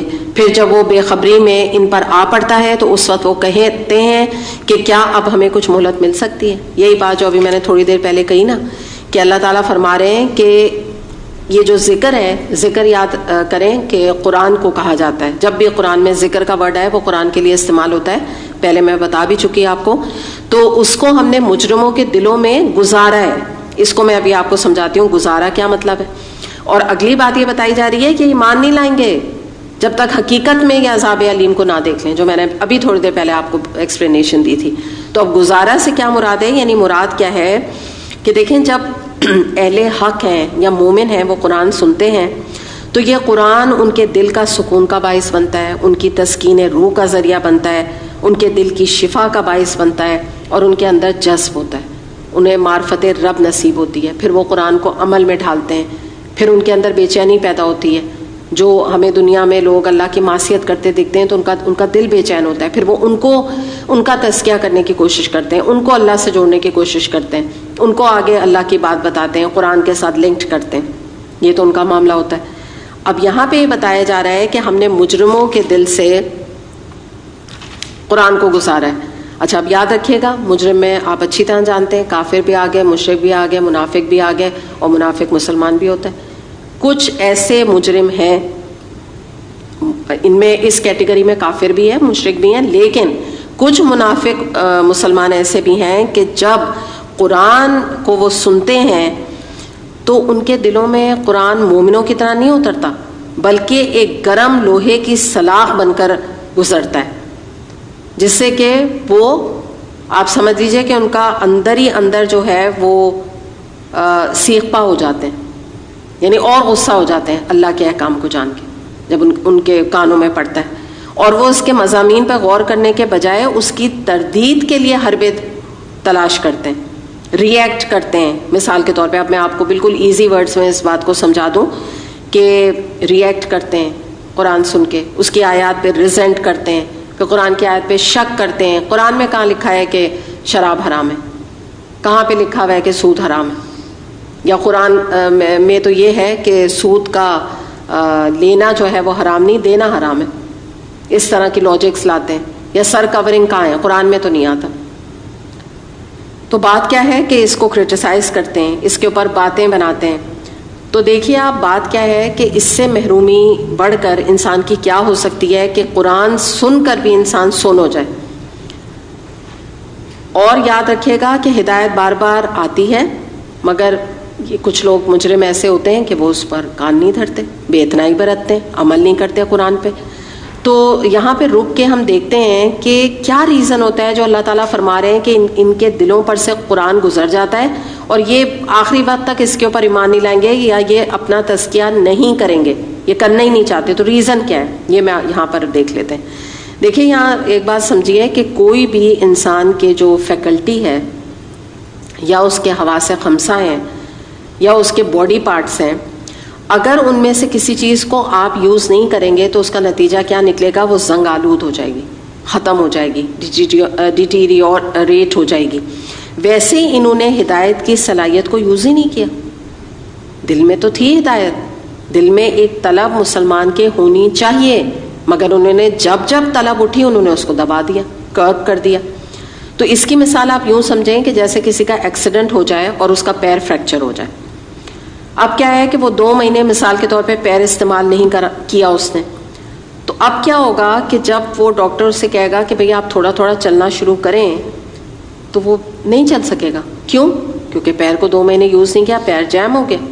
اب جب تک وہ فزیو تھراپی اپنی نہیں کرے گا, جب تک جو ہے وہ دوبارہ چلنے کے قابل نہیں ہوگا, کیونکہ اس نے اپنی ایک باڈی پارٹ کو ایک کونے میں ڈال دیا, استعمال نہیں کیا. تو جب انسان اپنے دل میں ہدایت کی روشنی کو جلنے نہیں دے گا, پائلٹ فلیم کو, تو اس کا نتیجہ یہی نکلے گا کہ دل پہ مہر لگ جائے گی, دل کے اوپر گہرے پردے آ جائیں گے, کانوں میں گرانی پیدا ہو جائے گی. تو بات یہی ہے کہ دیکھیں قرآن کے اوپر باتیں کرنا, اس کو آؤٹ ڈیٹڈ کہنا, امپریکٹیکل کہنا, جو میں نے آپ کو بتایا نا کہ ان کے دلوں سے گزرتا ہے. تو اللہ تعالیٰ نے قرآن میں فرمایا نا, کیا صبر ہے ان کا آگ پہ, یعنی کیا ہمت ہے ان کی کہ یہ اللہ سے ٹکر لینے نکلے اتنی بڑی بات کر کے. آگے چلتے ہیں. تو کیا یہ لوگ ہمارے عذاب کے لیے جلدی مچا رہے ہیں؟ تم نے کچھ غور کیا؟ اگر ہم انہیں برسوں تک عیش کرنے کی مہلت بھی دے دیں اور پھر وہی چیز ان کے سامنے آ جائے جس سے انہیں ڈرایا جا رہا ہے, تو وہ سامان عزیز جو ان کو ملا ہے ان کے کس کام آئے گا؟ دیکھو ہم نے کبھی کسی بستی کو اس کے بغیر ہلاک نہیں کیا کہ اس کے لیے خبردار کرنے والے حق نصیحت ادا کرنے کو موجود تھے اور ہم ظالم نہ تھے. اس کتاب مبین کو شیاطین لے کر نہیں اترتے, نہ یہ کام ان کو سجتا ہے اور نہ وہ ایسا کر ہی سکتے ہیں. وہ تو اس کی سماعت تک سے دور رکھے جاتے ہیں. قرآن کے بارے میں اس کی آپ سمجھ لیجئے کہ حفاظت کے بارے میں یہ آیت دلیل ہے. بس اے محمد صلی اللہ علیہ وسلم, اللہ کے ساتھ کسی دوسرے معبود کو نہ پکارو ورنہ تم بھی سزا پانے والوں میں شامل ہو جاؤ گے. اب بہت امپورٹنٹ احکامات نبی کریم صلی اللہ علیہ وسلم کو دیے جا رہے ہیں. آیت نمبر 214 میں وَأَنذِرْ عَشِيرَتَكَ الْأَقْرَبِينَ, اور اپنے قریب ترین رشتہ داروں کو ڈرائیے اور ایمان لانے والوں میں سے جو لوگ آپ کی پیروی اختیار کریں ان کے ساتھ تواضع سے پیش آئیں. لیکن اگر وہ تمہاری نافرمانی کریں تو ان سے کہہ دیجئے کہ جو کچھ تم کرتے ہو اس سے میں بری الذمہ ہوں. تو یہاں ہم دیکھتے ہیں کہ نبی کریم صلی اللہ علیہ وسلم کو جو پہلا تبلیغ کا حکم دیا گیا تھا وہ اللہ تعالیٰ کی طرف سے, وہ یہ کہ آپ اپنے قریبی خاندان والوں کو خبردار کریں. تو اس کے بارے میں ہم ایک حدیث دیکھ لیتے ہیں کہ اس کے بارے میں آتا ہے کہ نبی کریم صلی اللہ علیہ وسلم نے ایک دن صبح سویرے صفا کے سب سے اونچے مقام پہ کھڑے ہو کے پکارا, یا صباح, اے قریش کے لوگوں, اے بنی کعب, اے بنی مرہ, اے بنی عبد مناف, اے بنی عبد شمس, اے بنی ہاشم, اے آل عبد المطلب. اس طرح قریش کے قبیلے اور خاندان کا نام لے لے کر آپ نے آواز دی.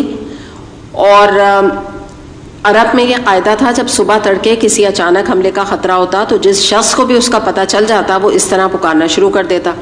تو ہوا یہ کہ یہ آواز سنتے ہی سب دوڑ پڑے. چنانچہ نبی کریم صلی اللہ علیہ وسلم کی آواز پہ جب لوگ گھر سے نکلے تو ہر ایک جو ہے وہاں پہ میدان میں اکٹھا ہو گیا. تو آپ صلی اللہ علیہ وسلم نے فرمایا, لوگوں اگر میں تمہیں بتاؤں کہ اس پہاڑ کے دوسری طرف ایک بھاری لشکر ہے جو تم پہ ٹوٹ پڑنا چاہتا ہے تو کیا تم میری بات سچ مانو گے؟ سب نے کہا ہاں, ہمارے تجربے میں آپ جھوٹ بولنے والے نہیں. تو آپ صلی اللہ علیہ وسلم نے فرمایا, اچھا تو میں اللہ کا سخت عذاب آنے سے پہلے تمہیں خبردار کرتا ہوں, اپنی جانوں کو اس کی پکڑ سے بچانے کی فکر کرو. اور پھر آپ دیکھیے آپ نے کس کس کا نام لیا. آپ نے مزید فرمایا اے بنی عبد المطلب, اے عباس رضی اللہ عنہ, یہ آپ کے چچا تھے, اے صفیہ رضی اللہ عنہ, یہ آپ کی پھوپھی تھیں, اے فاطمہ محمد صلی اللہ علیہ وسلم, یہ آپ کی بیٹی تھی. تم لوگ آگ کے عذاب سے اپنے آپ کو بچانے کی فکر کر لو, میں اللہ کی پکڑ سے تم کو نہیں بچا سکتا, البتہ میرے مال سے تم لوگ جو چاہو وہ مانگ سکتے ہو. پھر آپ نے فرمایا میں اللہ کے مقابلے میں تمہارے کسی کام نہیں آ سکتا, قیامت میں میرے رشتہ دار صرف متقی ہوں گے. ایسا نہ ہو کہ کچھ لوگ نیک اعمال لے کر آئیں اور تم لوگ دنیا کا وبال سر پہ اٹھائے ہوئے ہو. اس وقت تم پکارو گے یا محمد صلی اللہ علیہ وسلم, مگر میں مجبور ہوں گا کہ میں تمہاری طرف سے منہ پھیر لوں, اور البتہ دنیا میں میرا اور تمہارا خون کا رشتہ ہے, یہاں میں تمہارے ساتھ ہر طرح کی صلہ رحمی کروں گا. یہ بخاری اور مسلم کی حدیث ہے. تو اب آپ اندازہ لگا لیجئے کہ جو لوگ نبی کریم صلی اللہ علیہ وسلم کی شفاعت کے اوپر بھروسہ کر کے بیٹھے ہوئے ہیں تو وہ اس بات کو جان لیں.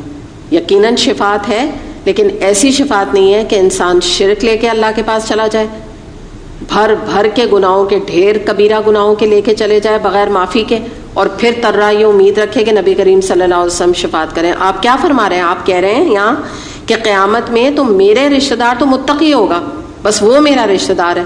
خونی رشتے تو یہاں کے ہیں میرے, تمہارے جو بھی میں تمہارے کام آ سکتا ہوں, صلہ رحمی, میں تمہاری مدد کروں گا, ہر طرح میں تمہارے کام آؤں گا, لیکن وہاں نہیں, وہاں تو متقی میرے رشتہ دار ہیں. اور آپ کو پتہ ہے یہ بات اچھی طرح کہ ایک مرتبہ چوری کے جرم میں قریش کی ایک بڑی نامی گرامی عورت جو ہے وہ, اس کا نام بھی فاطمہ تھا, تو وہ پکڑی گئی, اس کو ہاتھ کاٹنے کا حکم دیا گیا. تو اسامہ بن زید رضی اللہ عنہ نے اس کے حق میں سفارش کی کہ بھئی معاشرے کے بڑے ایلیٹ طبقے سے تعلق رکھتی ہے. اس پر آپ نے فرمایا اللہ کی قسم اسامہ, اگر محمد صلی اللہ علیہ وسلم کی بیٹی فاطمہ بھی چوری کرتی تو میں اس کے ہاتھ کاٹ دیتا.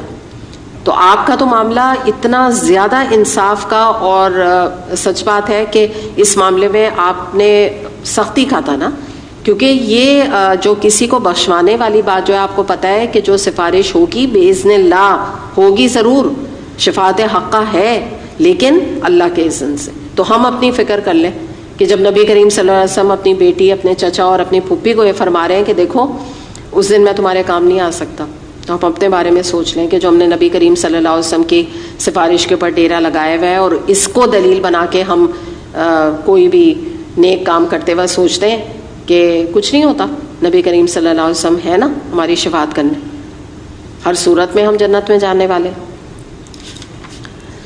اور اس زبردست اور رحیم پر توکل کرو جو تمہیں اس وقت دیکھ رہا ہوتا ہے جب تم اٹھتے ہو, اور سجدہ گزار لوگوں میں تمہاری نقل و حرکت پر نگاہ رکھتا ہے, وہ سب کچھ سننے اور جاننے والا ہے.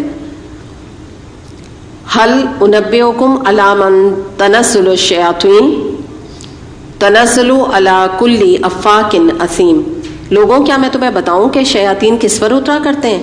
وہ ہر جال ساز بدکار پر اترا کرتے ہیں, سنی سنائی باتیں کانوں میں پھونکتے ہیں, اور ان میں سے اکثر جھوٹے ہوتے ہیں. اب یہاں پہ بتایا گیا کہ شیاطین کس پہ اترتے ہیں؟ جال ساز لوگوں پہ, افاکن اسیم, جھوٹے جال ساز لوگ اور جھوٹوں پر. تو اس کو ہم دیکھ لیتے ہیں کہ یہاں پہ مراد اس سے جو ہے وہ کاہن, جوتشی, فال گیری کرنے والے, عامل جن کو ہم ہمارے معاشرے میں کہتے ہیں, سود سیر, جادوگر, پامسٹ, اس قسم کے لوگ جو غیب دانی کا ڈھونگ رچاتے پھرتے ہیں اور بڑی چالاکی کی باتیں کر کے لوگوں کی قسمتوں کا حال بتاتے ہیں. تو ان کے ساتھ انوالو ہونا یا ان سے اپنی فیوچر کی بات جاننا, جیسے کہ آپ کو پتہ ہے نبی کریم صلی اللہ علیہ وسلم نے فرمایا کہ جو شخص کسی غیب بتانے والے کے پاس جائے گا تو اس کی 40 روز کی نماز نہیں قبول ہوگی. تو یہ خسرت دنیا والآخرہ ہے, اور یہ جو ہے آپ سمجھ لیجئے کہ انسان اپنے دین سے بھی جاتا ہے, اور جادو وغیرہ جو چیز ہے یہ تو انسان کو کفر میں مبتلا کر دیتے ہیں, اور یہ لوگ سے پیسہ بنانے کے لیے کام کرتے ہیں. تو یہ شیطانی کام اس کو یہاں پہ قرار دیا گیا. آگے دیکھتے ہیں وَالشُّعَرَاءُ يَتَّبِعُهُمُ الْغَاوُونَ أَلَمْ تَرَ أَنَّهُمْ فِي كُلِّ وَادٍ يَهِيمُونَ وَأَنَّهُمْ يَقُولُونَ مَا لَا يَفْعَلُونَ, رہے شعراء تو ان کے پیچھے بہکے ہوئے لوگ چلا کرتے ہیں, کیا تم دیکھتے نہیں ہو کہ وہ ہر وادی میں بھٹکتے پھرتے ہیں اور ایسی باتیں کہتے ہیں جو کرتے نہیں. اب اس کو یہاں رک کے ہم دیکھ لیتے ہیں کہ دیکھیں یہ جو شعر و شاعری ہے نا, یہ اسلام کا حصہ نہیں ہے. اگر ابھی تک آپ کو نہیں پتا تھا تو اب آپ یہ جان لیجئے کیونکہ وجہ کیا ہے کہ شاعری جو ہے اور خاص طور پہ گندی شاعری، ڈرٹی شاعری، یا آپ کہہ لیجیے فحش شاعری، یہ انسان کے جو سفلی جذبات ہیں، جو شہوات ہیں، اس کو ابھارنے کا ذریعہ بنتے ہیں، زنا کو پھیلانے کا ذریعہ بنتے ہیں۔ گانوں میں آپ دیکھیں فحش شاعری ہوتی ہے، شراب کے اوپر شاعری کی جاتی ہے، عورت کے جسم کے اوپر، اس کے فگر کے اوپر، اس کے لپس کی خوبصورتی، چہرے کی خوبصورتی، بالوں کی خوبصورتی۔ تو یہ جو اینیمل انسٹنکٹ انسان کے اندر ہے، یہ اس کو بھڑکاتے ہیں۔ اور بعض دفعہ اس شاعری میں دین اور والدین سے بغاوت بھی ہوتی ہے۔ مثال کے طور پہ کہا جاتا ہے نا میرے صنم، تو صنم کا مطلب کیا ہوتا ہے؟ بت۔ تو آپ یہ دیکھیں نا کہ بت کیا مطلب کہ جس کو پوجا جائے، تو یہ تو شرک ہو گیا نا۔ اب بہت سارے لوگ ایسے گانے جو ہے وہ عشقیہ اور محبت والے گانے گاتے رہتے ہیں خود بھی، اور بعض دفعہ اس طرح کی ورڈنگز ہوتی ہیں کہ میں تعویذ بنا کے گلے میں تمہیں لٹکا لوں۔ تو اب آپ مجھے بتائیے یہ کس طرح کی ورڈنگز ہے نا؟ یعنی یہ کلاس کا وہ بھی نہیں ہے ایٹیکیٹ کہ یہاں پہ ان گانوں کا ذکر کیا جائے، ورنہ تو آپ لوگ سب خوب واقف ہیں کہ کس قسم کی شاعری جو ہے یہ پروپیگیٹ کرتے ہیں۔ اور اس میں جو ہے ہمیں یہ پتہ چلتا ہے کہ افسوس کے ساتھ جو بات میں ابھی آپ سے کہوں گی کہ یہ آیت قرآن میں موجود ہونے کے باوجود، اور ابھی میں کچھ احادیث بھی آپ کے سامنے رکھوں گی، آپ یہ دیکھ لیجئے میٹرک ہو گیا، انٹر ہو گیا، گریجویشن ہو گیا، اس میں جو اردو لٹریچر ہے یا خاص طور پہ جو ماسٹرز کرتے ہیں اردو لٹریچر میں، اس میں یہی عشقیہ شاعری جو ہے پڑھائی جاتی ہے، جو کہ قرآن کے حکم کی سرے نافرمانی ہے، یہ ہمارے اپنے اسلامی جمہوریہ سو کالڈ پاکستان میں۔ تو اس کے بارے میں یہ آتا ہے کہ سورہ یاسین آیت نمبر 69 میں بھی آتا ہے کہ اللہ تعالیٰ نے فرمایا کہ ہم نے اس کو شعر نہیں سکھایا اور نہ ہی اس کے کرنے کا کام ہے۔ اس کو کسے؟ نبی کریم صلی اللہ علیہ وسلم کو۔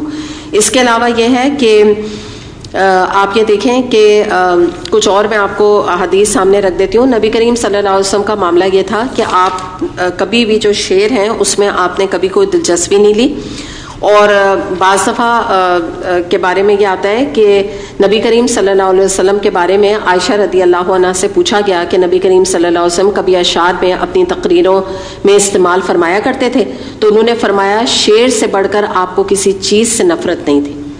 اور ایک دفعہ یہ ہوا کہ ایک شاعر تھا، تو اس کے بارے میں آپ کوئی بات کہہ رہے تھے، یعنی اس کی کوئی حکمت والی بات تھی، تو وہ کوئی بات آپ کہہ رہے تھے، تو آپ نے اس کو الٹا پڑھ دیا اس لائن کو۔ تو ابو بکر رضی اللہ عنہ نے عرض کیا کہ یا رسول اللہ صلی اللہ علیہ وسلم یہ بات انہوں نے ایسے نہیں ایسے کہی ہے۔ تو نبی کریم صلی اللہ علیہ وسلم نے فرمایا بھائی میں شاعر نہیں ہوں اور نہ شعر کوئی میرے کرنے کا کام ہے۔ اس کے علاوہ ایک حدیث ہمیں ملتی ہے، آپ صلی اللہ علیہ وسلم نے فرمایا کہ تم میں سے کسی شخص کا خول پیپ سے بھر جانا اس سے بہتر ہے کہ وہ شعر سے بھرے۔ تو اس سے ہمیں پتہ چلتا ہے کہ اتنا زیادہ آپ اس سے نفرت کرتے تھے۔ اور یہ بات ہاں جان لیجیے گا کہ کچھ ایسی قدرتی شاعری جس میں کہ اللہ کے کائنات کی خوبصورتی کا ذکر ہو، یا حکمت آمیز شاعری ہو، یا اللہ کی معرفت کے بارے میں کوئی بات ہو، جیسے ایک یہ نظم ہے نا کہ کوئی تو ہے جو نظام ہستی چلا رہا ہے وہی خدا ہے، تو یہ جیسے اللہ کی کوئی حمد ہو، تو جس میں کہ حکیمانہ بات ہو، تو جیسے کہ اقبال کی شاعری ہے، مسدس حالی ہے، جس میں کہ مسلمانوں کے غلط حال اور غلط رویوں کی طرف توجہ دلائی گئی ہے۔ اور اگر آپ اقبال کی شاعری پڑھیں تو ایسا لگتا ہے جیسے انہوں نے قرآن کی آیات کو ایک طرح سے پروپیگیٹ کیا ہے اپنی شاعری کے تھرو۔ تو اس طرح کے حکیمانہ کلام میں کوئی مذائقہ نہیں ہے۔ ڈاکٹر اسرار احمد اکثر اقبال کی شاعری کو کوٹ کرتے تھے جن کا تعلق قرآن سے ہوتا تھا، کہ مختلف قسم کی، یعنی کہ اس طرح کی شاعری ہے کہ جیسے تم خوار ہوئے تارک قرآن ہو کر۔ اب یہ ٹھیک ہے، بالکل واقعی حقیقت ہے یہ بات، تو یہ اس حد تک کی شاعری الاؤ ہے۔ باقی جو یہ ہمارے معاشرے میں گانوں کے ضمن میں اور شعر و شاعری جو لوگ پڑھتے ہیں اور اس کا انٹرسٹ پیدا کرتے ہیں، یا ہمارے جو شعراء جو رومانٹک شاعری کرتے ہیں، تو یہ اسلام کا حصہ نہیں ہے، اسٹرکٹلی فاربڈن۔ اور جو چیز قرآن میں جب یہ آ جاتی ہے کہ اللہ تعالیٰ نے اس کو بتا دیا کہ یہ بھٹکتے پھرتے ہیں اور ایسی باتیں کہتے ہیں جو کرتے نہیں، تو یہ کیا بات ہے؟ کہ بات یہ ہے کہ شاعروں کے قول و فعل میں بہت تضاد ہوتا ہے۔ آپ دیکھ لیجئے جو لوگ پینٹنگز کرتے ہیں، نیوڈ اسٹیچوز بناتے ہیں، فائن آرٹس میں ہوتے ہیں، اور یہ شاعری کرتے ہیں، افسانے لکھتے ہیں، ڈرامے لکھتے ہیں، کہنا نہیں چاہیے، لیکن ان کی زندگی جو پرسنل زندگی ہوتی ہے اس میں شراب، عورت، یہ تمام چیزیں عام ہوتی ہیں، کوئی یہ ہر ایک سے یہ کوئی ڈھکی چھپی بات نہیں۔ اور اگر ہم اقبال کو دیکھیں جنہوں نے حکیمانہ شاعری کی تو ان کی زندگی بھی آپ دیکھ لیں کہ وہ کتنا زیادہ، ان کے بارے میں آپ کو پتہ ہے آتا ہے کہ جب وہ قرآن پڑھتے تھے تو اتنا رویا کرتے تھے کہ ان کا جو قرآن ان کی ڈیتھ کے بعد جب کھولا گیا تو اس میں پیجز جو ہے نا ان کے آنسوؤں سے یعنی وہ اس کے نشانات تھے ان کے آنسوؤں کے، جو کہ ڈرائی ہو چکے تھے، لیکن ایک نشانی تھی کہ وہ کتنا قرآن پڑھ کے رویا کرتے تھے. بجس ان لوگوں کے جو ایمان لائے ہو، جنہوں نے نیک عمل کیے اور اللہ کو کثرت سے یاد کیا، اور جب ان پر ظلم کیا گیا تو اسے بدلہ لے لیا، اور ظلم کرنے والوں کو عنقریب معلوم ہو جائے گا کہ وہ کس انجام سے دوچار ہوتے ہیں. الحمدللہ یہ سورہ مکمل بھی اب